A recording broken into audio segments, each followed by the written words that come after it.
I think it was crazy in college. I realized, a lot of my buddies that weren't wrestlers or whatever had like zero clue or like didn't even look at a nutrition label. They just like basically ate foods because they liked them.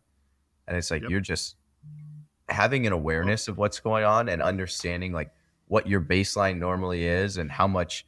I think a lot of people just generally undereat protein and don't even realize it. So even if you're not going to change your habits, just understand it so you can make more informed choices and guesstimate it.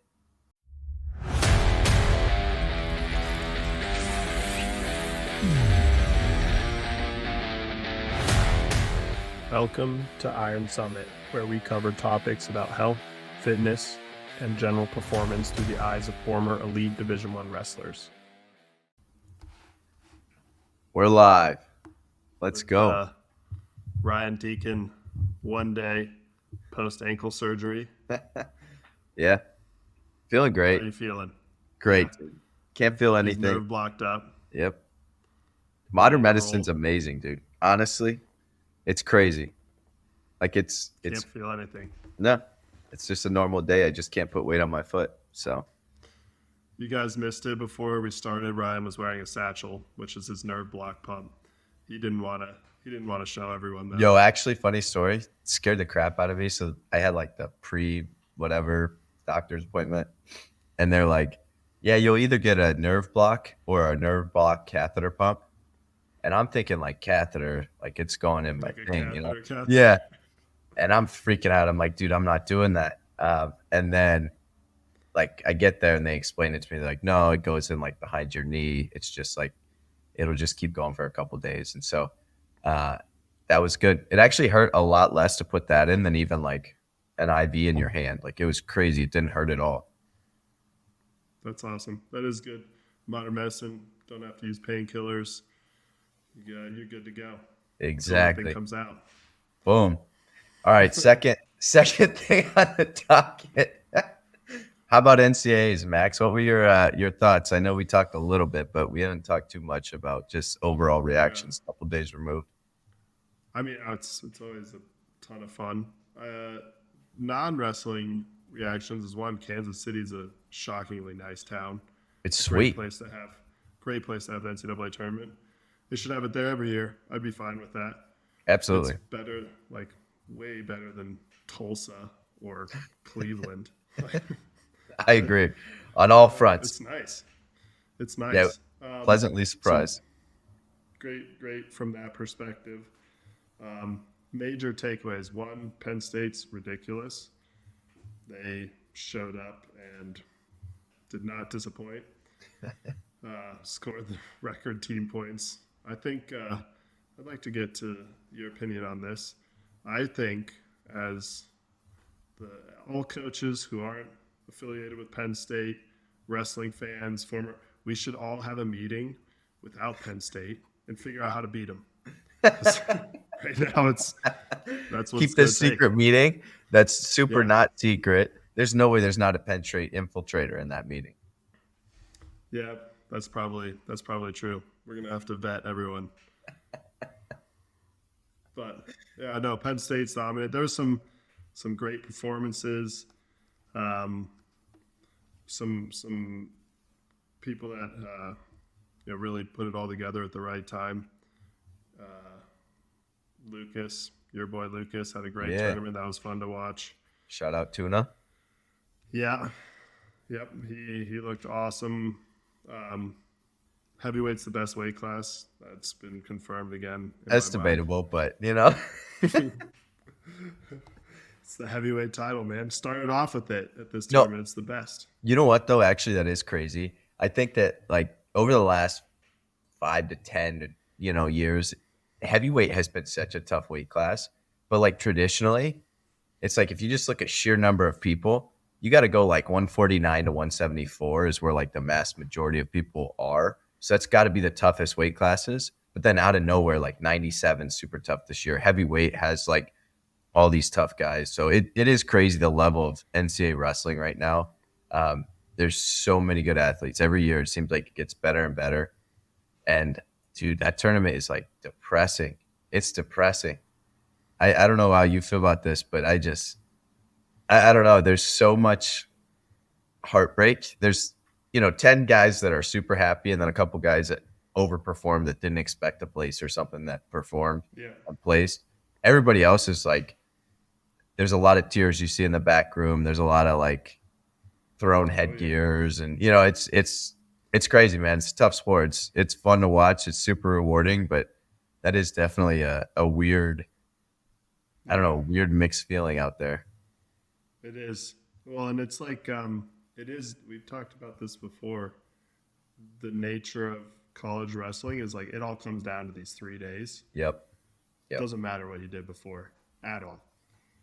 Dude, And like that's just so much pressure and so much like there's so much riding on these little 7-minute matches wrestled over a 3-day period in March that yeah, you get these crazy swing of emotions like huge highs and huge lows. And I the first time I took my wife to nationals several years ago, she's like, it's like intense in here. Just the energy, even the yeah. spectators, like it's just like it's an intense experience. No, absolutely. I think too, man, like I don't know, and it's hard to know unless you like know some of the people because there's so much more than even like I recognize just seeing it out there. But you watch a kid go out and like they lose and you don't realize it. It's like that's their last match of their career. They've been wrestling for, 4, 5, 6 years, 7 years, 8 years if you're on some special track, and put your body through everything. I see these guys that are cut weight every single day for 6 years and then to lose and kind of just have like this anticlimactic finish. It's like it's tough, man. But I think that's even more so like the reason why you gotta enjoy the journey, man, because you do not know what's gonna happen at the end, and you put your best foot forward, and hopefully that's your day. But a lot of guys, it's not. Yep. Well, and I think a lot of programs are realizing this now. Zach Ray talked about it on the episode we did with him. Talked about it with Pat. It's the way college wrestling is being coached now, or at least by a lot of programs, but is to focus more on the journey because then the results actually are better. Yeah, And I think it's just something Penn State's been doing for a little longer than everyone else. And look at how they're doing. So yeah, because I think if you listen to a guy, obviously they care about winning, but they're really more focused on like how they wrestle, yeah, not the outcome of the match, I which is agree. great. But I think the one thing with them too, though, is like They're once also you the best. well, yeah, once you get to that level, it's really hard getting to the top. The weird thing is once you're at the top, like recruiting is easier, fundraising is easier, fan base is easier. Like you got the support because everybody wants to tie their wagon to the winning horse, Yep. And I think that not taking anything away, like those guys are obviously phenomenal. But I do think a lot of the guys that go into that program start out at a high level, which a lot of those guys would have been successful at a lot of programs. Um, but it is amazing. I did think that there was a lot of programs this year that were smaller programs that had a lot of like All Americans, national champs that don't typically. So I think it's just crazy how spread out and how like deep the field is. Um, and then, dude, the craziest stat: Cornell taking second with 3 All Americans. That's insane. Yeah, that is crazy. They won like a ton of matches outside of their All Americans, and their All Americans put up bonus points. Dude, So bonus points. I think they need to change that though. Like the bonus points with 3 All Americans to take second is insane. yeah, it is crazy. It is yeah, that's a crazy stat. Um, it's cool. I'm glad though because it shows academically prestigious schools It's true. can't Yeah. compete. But overall, it's great. I look forward to it every year. It's fun. It really is. Being a spectator is slightly less stressful than being a coach or an athlete, but maybe one day you'll get to just go and Just have watch fun and it. watch. It's like I've noticed. I try and not totally forget about it, but over the now I've been a spectator for this is my 8th year, which is crazy. I'm old, but like it's that feeling, that anxiety of going is like less and less and less. Yeah. I'm starting to like be able to enjoy it more as a spectator, whereas before it was like, man, it was stressful. I took the year after my senior year, I didn't go at all. I was like, I need a year off of this tournament. Yeah. No, it's true. It's Um, it's crazy, man. It really is. yeah, Well, yeah, sweet. it's I fun. think I Let's hop think into our topic. Just a yeah, Ryan and Max episode today. No guest. no guess. We're Um, talking about macros. You yeah, want to kick us off with what's a yeah, macro? we can kick us off. So today it's understanding macros and tracking macros. I get a lot of questions on this. How do I do this? Really, it all comes from if you want to follow a diet and follow, to the best of your ability, being able to track macros and understand macros is a key skill. Something I've done on and off since college, in order to transition. Well, actually, at least actually, in order to make 197, it was something I had to do and be very strict with. And then in order to go from 197 to heavyweight and do it in a way where I did it without becoming fat and just eating whatever, it was also something I did. So I think there's a couple.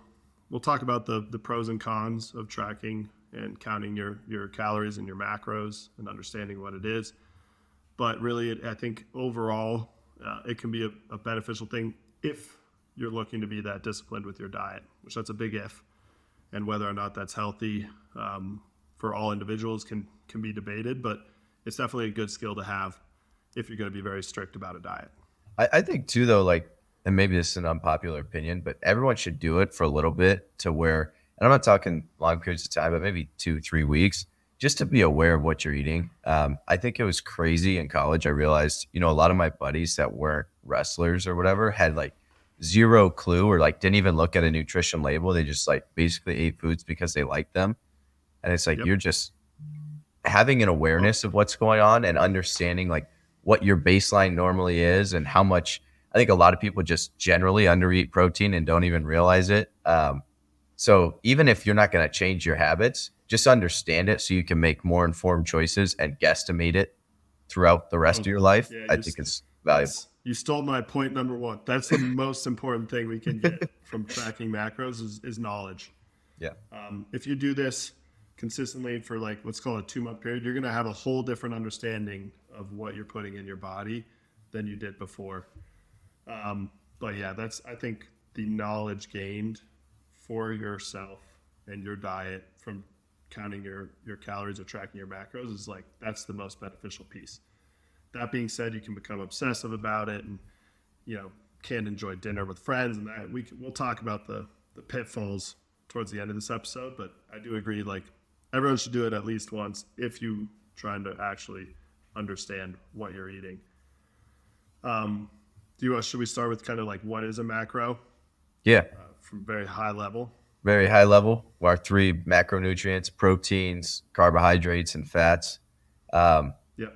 and one thing, maybe before Max, you touch on this a little bit more too, is like I think everybody understands the importance of proteins, but not many people talk about like carbohydrates or fats. And you kind of got different diets that are popular, uh, where it's like keto diet, where you're high fats, low carbs, or paleo or vegetarian or whatever it is, or intermittent fasting. I think at a high level, like any diet, whatever you want to do, whatever choice you got to make, like cool, do it. But I think the biggest thing is the diets that work are just calorie deficits. And so there's nothing special there. But what I think is important is understanding what your ratios of calories are for macronutrients in order to like build the body you want. Because if you're eating less than your maintenance calories every week, day, month, whatever, you're going to lose weight. But if you're not getting enough protein, you're going to pare down muscle too, And so it's like, what are your goals? And then how do you do that in a consistent and achievable way for you? Because if you think carnivore is the way to lose weight because your friend said they lost a bunch of weight, well, it's really hard to do that when you go to Rome and you want to eat a croissant. So I think Yep. if you can figure out what you can do long term and be aware of your choices, it's really just the calories that matter. It's not like and then once you have your calories in check too, like then you talk about what your body, what your goals are, and if you're trying to put on muscle, if you're trying to maintain muscle, if you're trying to lose some fat, then we adjust those ratios as well. And I think there's some general rules we'll go over later too that make a lot of sense for your goals. Yeah, that's exactly right. Yeah, before getting, you're right, Ryan. Calories are what matters. Macros are what make up your calories. And so the way that works is and this is kind of generalized, and I think there's like even some science that's kind of like testing our understanding of this. I think like protein isn't actually full 4 calories. I think it's like 3.5 or closer to that. Then you have we'll get overly complicated, but you got the thermodynamic effect of food and all this stuff. But in general, protein is 4 calories. Carbohydrates, 1 gram of protein is 4 calories. 1 gram of carbohydrates is 4 calories. And 1 gram of fat is 9 calories. So, from a very broad perspective, to Ryan's point, you could eat a diet containing all fat but be in a deficit and still lose weight. You would really not be healthy, though, doing so. Having kind of that blend of the right macronutrients is what causes health in whether you're trying to lose weight or gain weight in a healthy manner. And from a very high level, and this is also way oversimplified, but for the purpose of this podcast, which is an introduction to tracking calories and macros, these are kind of the functions of each macro. Protein is the building block for your cells. So when you eat protein, that's kind of what's helping your body, have muscle mass. Your organs and internal tissues are made of proteins. So protein is a building block of the cells. Carbohydrates are the most efficient source of energy for your body. As a generalized statement, your body can turn anything into energy, but carbohydrates are the most readily available source. One And then one fats. one Go thing ahead. there, Max. I think so many people are like, "Oh, I want to do low carb, whatever." If you're an athlete, this is your jet fuel. Do not cut out your carbs. If you're every day Yeah. working in an office, don't care, whatever. But if you want high output, carbs are like jet fuel, rocket fuel. Makes you feel good, makes you perform well. Yep. Yeah. Carbs are, your body has to work really hard to turn anything that's not a carb into energy. It doesn't with carbs. So yeah, carbs are yeah, that's your jet fuel. I like that. And then fats are super important. Like you can't live without fats, but they're used for transporting nutrients in the bloodstream, energy storage. That's what fat is. When you get fat, is your body storing energy for later, which can be converted to fat storage can be converted to energy. And then hormone production. Fats are also essential in hormone production. I'll say it again, though, that overview of protein building block, carbs, energy, fat, energy storage, and hormone production is a way oversimplification. All these things interact with each other. How much you eat of each at one time changes kind of what they're being used for, but that's a general oversimplification that we can use kind of for the purpose of today's podcast. Yeah, absolutely. I got a quick question for you, Max. I don't know if you've ever felt this like when you were making, 197, but I used to kind of be like, oh yeah, fats, whatever. Like, let me hit my protein targets, put some carbs around my workouts, and then, there's going to be some fats in there, but I wasn't really adding probably the amount of fats that I should. And then you read about it, it's not good for your hormones or whatever. But I actually like felt that like I didn't feel good with super, Yeah, super low fats. Um, Obviously there's a genetic component, but have you ever felt that where you're like, you can kind of feel when your body's out of whack just because of you were too low in one of these? 100%. Usually, absolutely. When I was making 197, and this is, I think, pretty common for when your fats get too low, the first hormones that your body will cut is your sex hormones, meaning like testosterone, estrogen, the sex hormones for both men and women.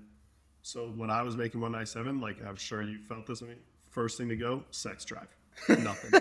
That's a good sign that your fats are probably a little too low. Or overtraining, by the way, too.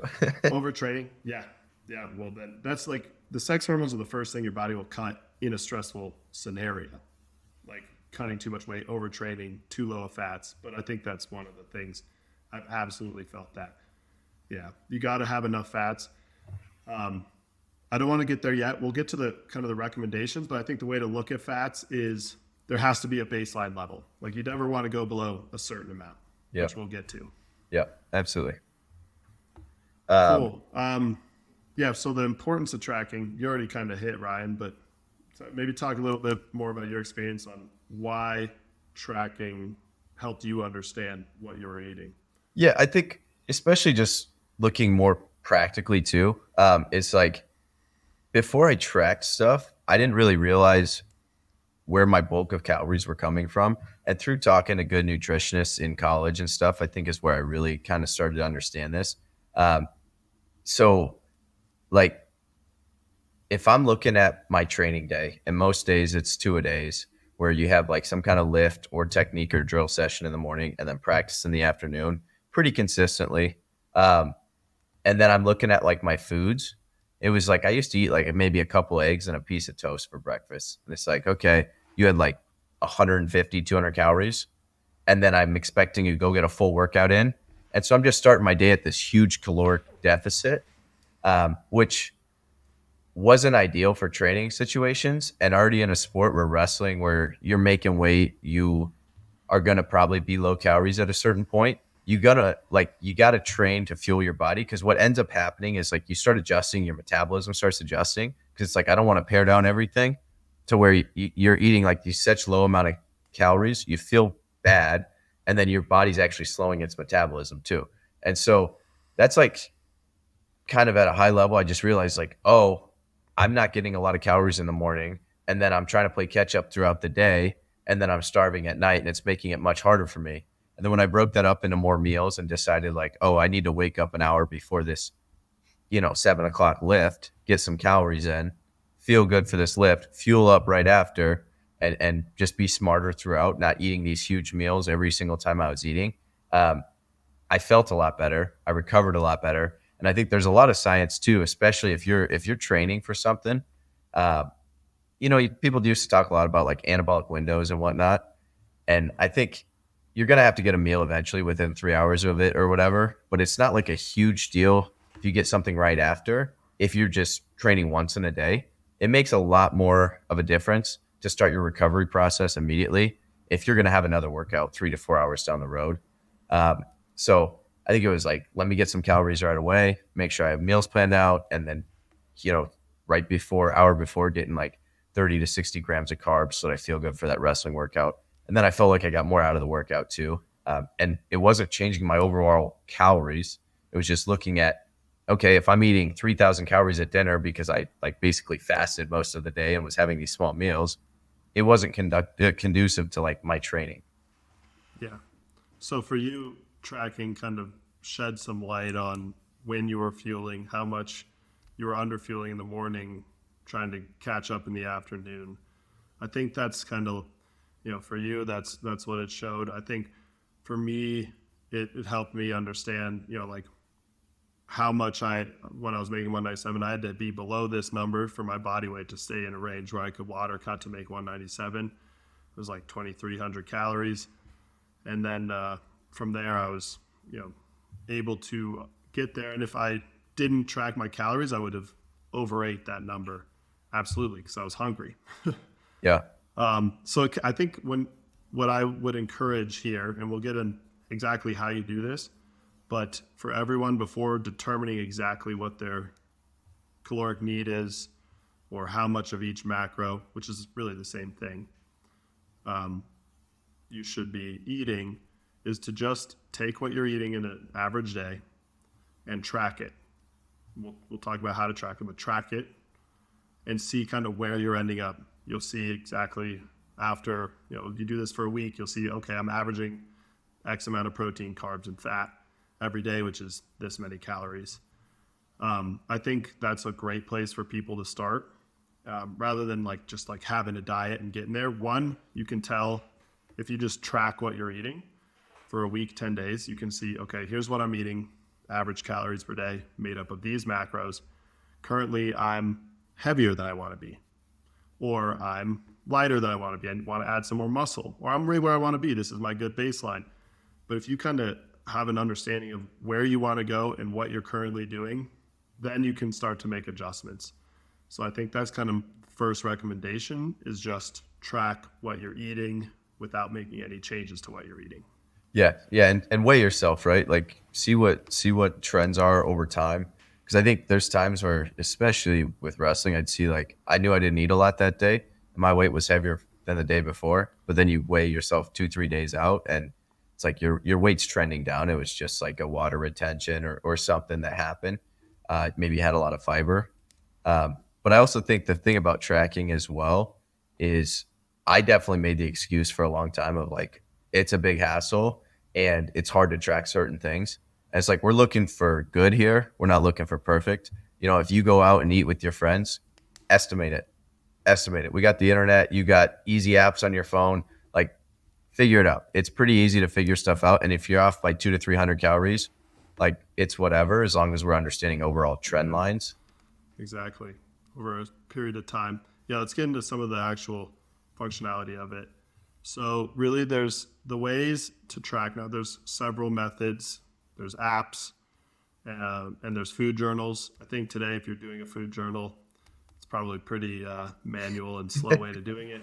Old school, There's baby. like a million apps. Can't Yeah, get there's a hacked. million apps you can use. Yeah, no one can know what I'm eating. Um, but I use my Fitness Pal, but there's a ton of good options out there. And my Fitness Pal is like it's pre-populated a lot of these things, so I can put like I ate 10 ounces of cooked beef. That's 90/10, and it has the like I'm not having to manually put in the macronutrients of what that is. So I use my Fitness Pal, but you can use whichever app. I think my Fitness Pal is just nice because it's a huge database, so you can pretty much guarantee that what you're looking for when you're tracking it is going to be in there. Couple other tips for tracking. One is when you're measuring your foods, particularly your meats, do it on a cooked basis. That's just way more, especially if you're meal prepping over a week. It's just way easier that way. Like rather than having to figure out, because when you cook, this may be news to people. When you cook like a pound of steak, a raw pound of steak, 16 ounces, it's probably only like 12 to 13 ounces, maybe 14 ounces, but probably 12 to 13 ounces cooked. So because you dehydrate it. So Yeah. the weight of foods, particularly meats, cooked versus uncooked, is pretty different.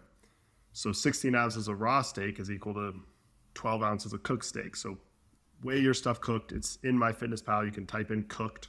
Be careful with that because if you track it as raw, you're probably going to be overeating your calories because it's denser when it's cooked. That's one tip. I'm trying to think, what else do we have here? I think Nutrition protein. labels. Go Yeah. ahead.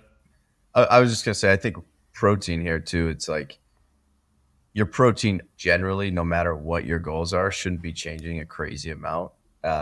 I think that Yeah. whether you're bulking or cutting, typically it's like, and we've talked about this before, quite a few episodes back, but just like you're not changing your your protein generally. It's more like your carbs and your fats. So making sure that your protein's high is, I think, always a good thing, and making sure that you hit those numbers, which is actually, I think, a lot harder. And I think a lot of people uh, that I've talked to, they talk about like wanting to gain weight or wanting to put on muscle, or they can't build muscle. And then I'm like, oh, so you're eating like 50 grams of protein in a day and you think you're going to put on muscle. It's just like being aware of it, I think, is a huge deal, but making sure that your protein, and the easiest thing, I know we talk about like 1 to 1.5 grams of uh, protein per pound of lean mass.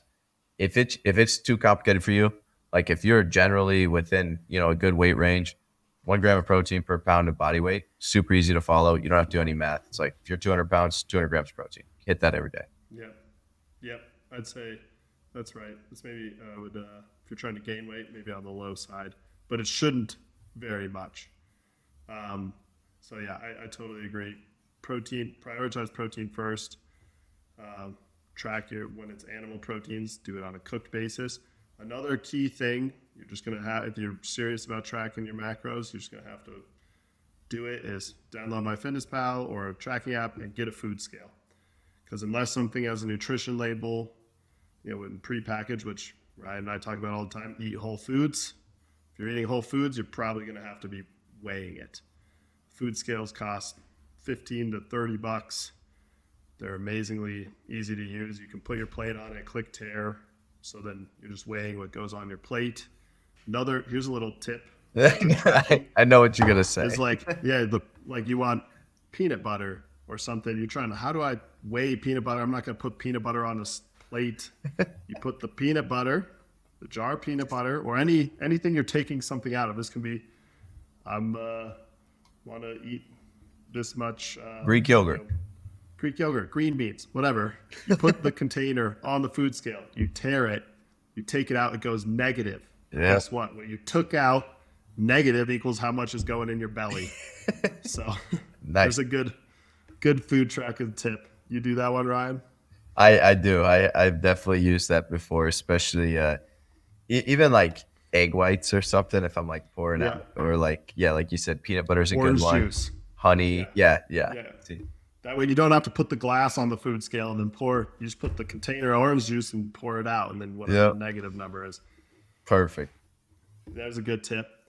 Yeah, but now those are some tips for how to track. So maybe after you've done that for a week and you figure out exactly what you're doing, you're measuring your food, you're scanning. MyFitnessPal, if you pay for the premium, you can just scan labels, nutrition labels, and you can put in how much of it, like how many servings you ate. It's right into the phone. So easy. One thing about nutrition labels, again, you don't have to be perfect with this, but understand they can be like, I think the FDA's requirement is plus minus 25%. Yeah, it's which insane. is pretty wide. That's a 50% variance. But you don't have to be perfect with it, so you can use the nutrition labels. But you do that for a week, and you're like, okay, now I want to start like adjusting my macronutrients. To Ryan's point, protein at least a pound per body weight. If you're trying to gain weight, probably a little more than that. If you're cutting weight, though, shouldn't go below that if you're trying to lose weight. Fats, as we talked about before, super important to maintain at least a baseline level. And I think that's around 0.3, 0.4 grams of fat per pound of body weight. And that's in the most extreme weight loss scenarios. Really, you should be closer to like 0.6, 0.7 grams per pound of body weight.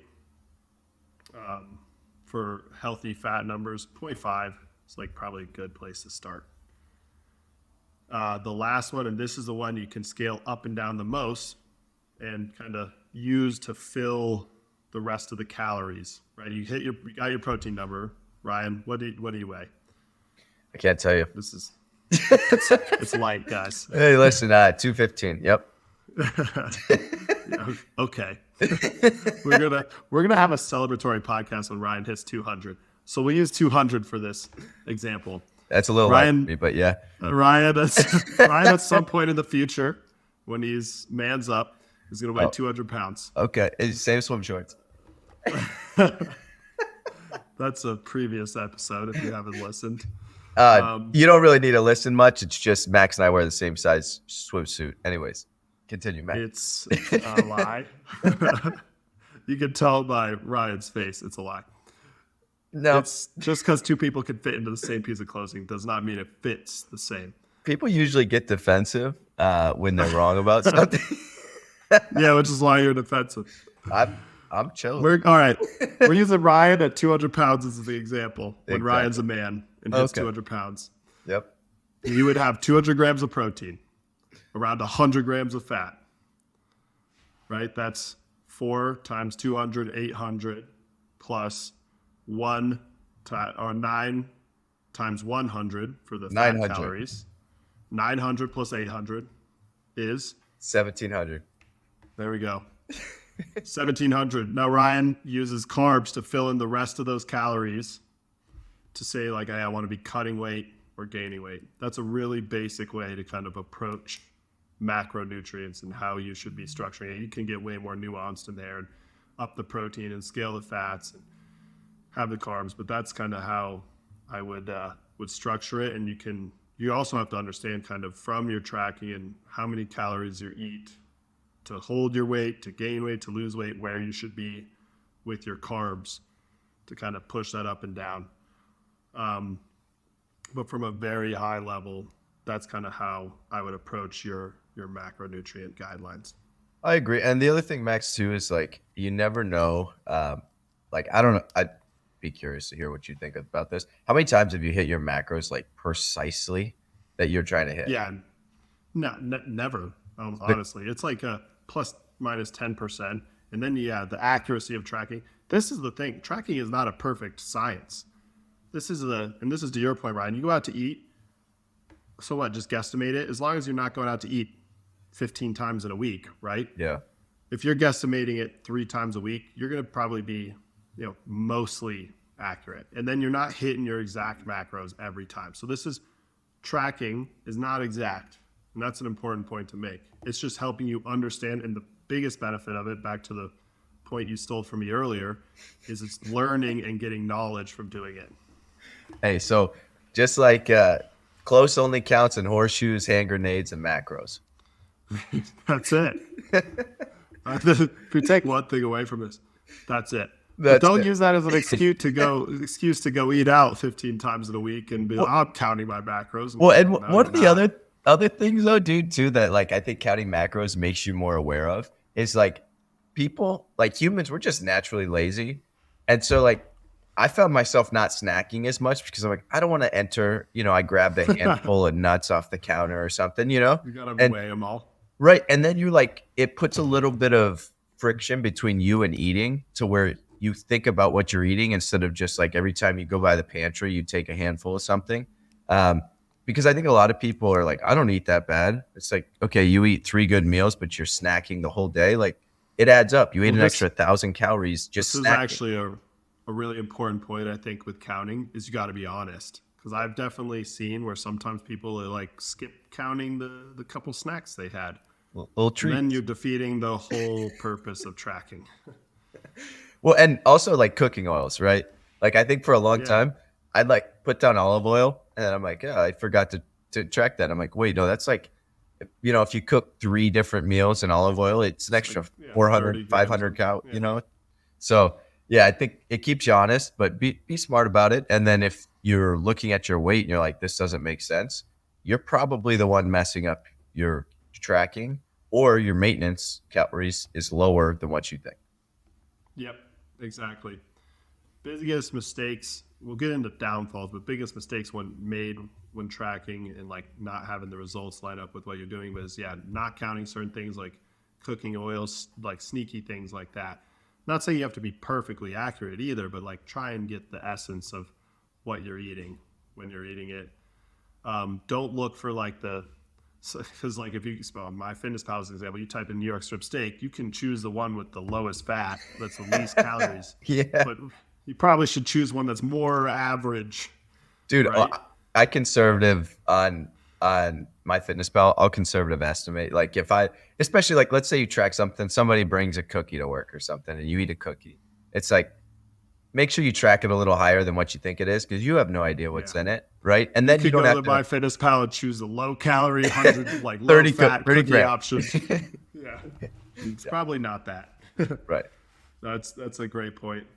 I mean, really, the only way to like actually track 100% naturally would be to eat only whole foods. Even like red meats are tricky because there's different fat contents depending on the marbling. Like you'd have to be eating only whole foods of only certain ingredients. It's just not possible. So you just be honest with yourself, play with it. You'll kind of learn how to get this as close to accurate as possible. And really, all that matters is that the outcome that you're looking for is what's being affected by you tracking and the knowledge that you're getting from tracking itself. Yeah. No, absolutely. Um, So well, and you want to kick off some of the downfalls or like some other mistakes people make when they're tracking too much, yeah, or not absolutely. tracking too much, but when they're tracking. Well, I think the one other thing we talked about too was like when we touched on it, but I mean, you could eat McDonald's, and people have done it. Eat McDonald's and lose weight, or only Twinkies and lose weight, but that doesn't mean you're healthy. So you got to look at micronutrients as well. I think I'd argue that most of the time, if you're eating whole foods and you're eating a variety of foods, like you're usually okay there. This is where blood work is good, and you can like maybe take a vitamin or something. But ideally, you're getting most of your micronutrients from eating your vegetables, eating red meat, eating, high nutrient dense foods. Um, because if you're just eating a lot of the same stuff and you're just like, I hit my macros. Well, I think there's this like subset of like fitness culture that it's like if it fits your macros kind of thing where they're eating crap and Yeah. eating like IIFYM.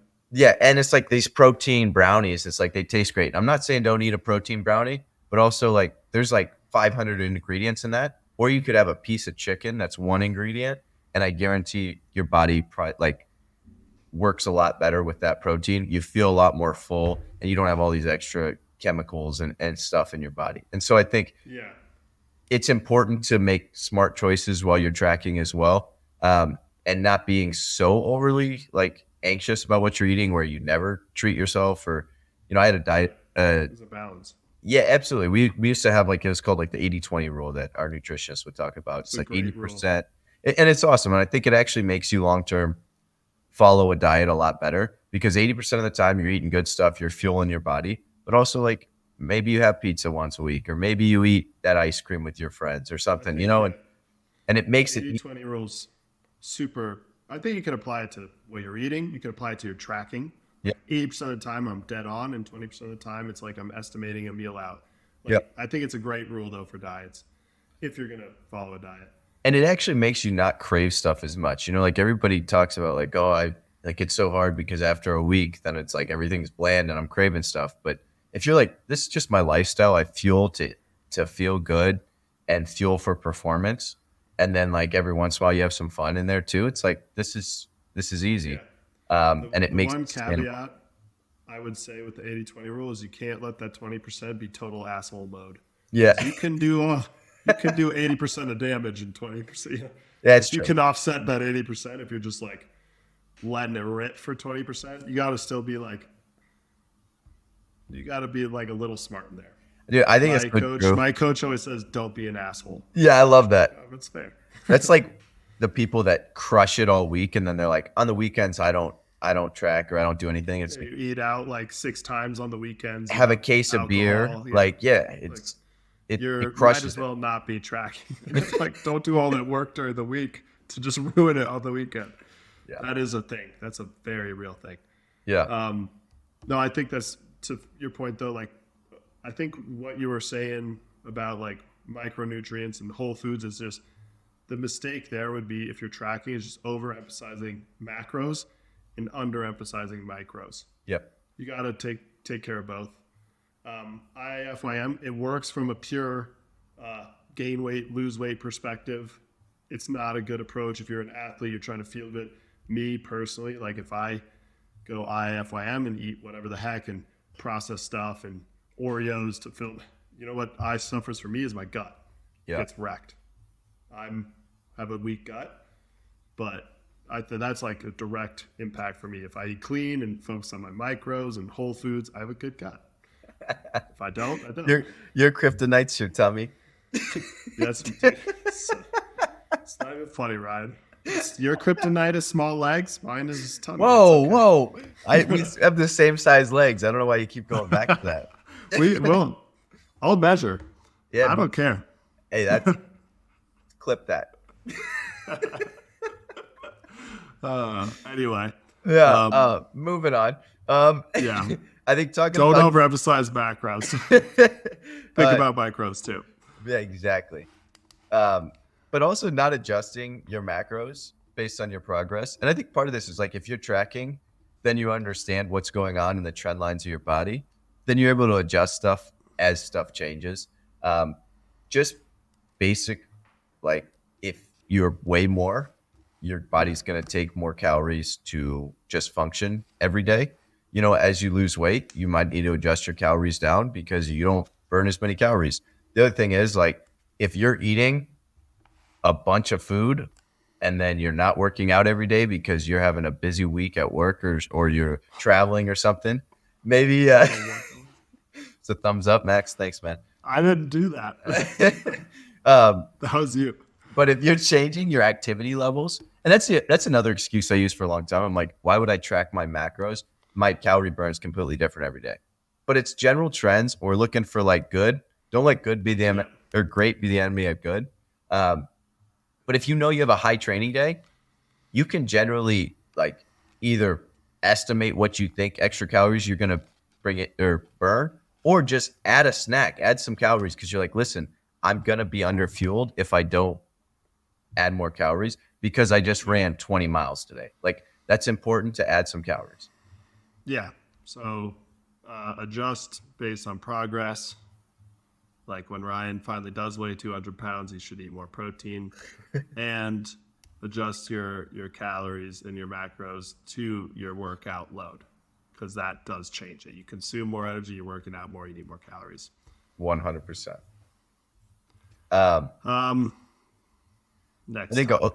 also like plateaus is something that we got to talk about a little bit. I think a lot of people do a great job in the beginning, but they Yep. also are focusing too much on scale weight. And I think progress isn't always, you might be losing fat and gaining some muscle and stuff's going well, um, but your weight's not changing a lot. You might be losing a bunch of weight and then your weight plateaus, and that's why it's important to constantly be looking over this. And you can't measure what you don't track. So I think it's important to if you got to use an old diary notes in your phones. I think it's one of the easiest ways to do it. But just have some kind of consistency in your. And I think this goes for a lot of things, like even lifting weights. If I don't write down what I'm lifting, like it's a lot easier for me the next week to be like, oh yeah, let me lift around this, and progressive overload doesn't happen, you know. Hmm. Or if you're not tracking your weight and you don't write down your weight, you're like, oh, I don't see any progress, but it's like, no, you might have lost a pound and a half this week, which is a good amount of weight in a week, you know? And so I think Yeah. track it. Yep. Agreed. But I also like your point of like, don't let, especially with weight, don't let that be the only measure of success. Take Yep. look how you're looking, how you're feeling, that kind of stuff. Yeah. Absolutely. Um, that I think that kind of covers an intro to tracking for me. I think the key points here for tracking is understand the role of the three macronutrients, track what you're currently eating, and really track it. Like, be honest, see kind of where you come out on them, try and adjust based on the general guidelines we're providing. Also, huge disclaimer: we're not nutritionists. Don't listen to anything we're saying. Absolutely. But We're idiots, but yeah, serious about that. But protein, like 1 to 1.5 per gram body weight. Start with your fat, kind of in that half gram range, and then carbs. Fill in the rest of your calories. Start tracking that for a little bit. Understand what you're eating, what it feels like to eat the right amounts, and then the goal is at the end of all of this is not having to track all the time because it is a little bit of a pain in the butt.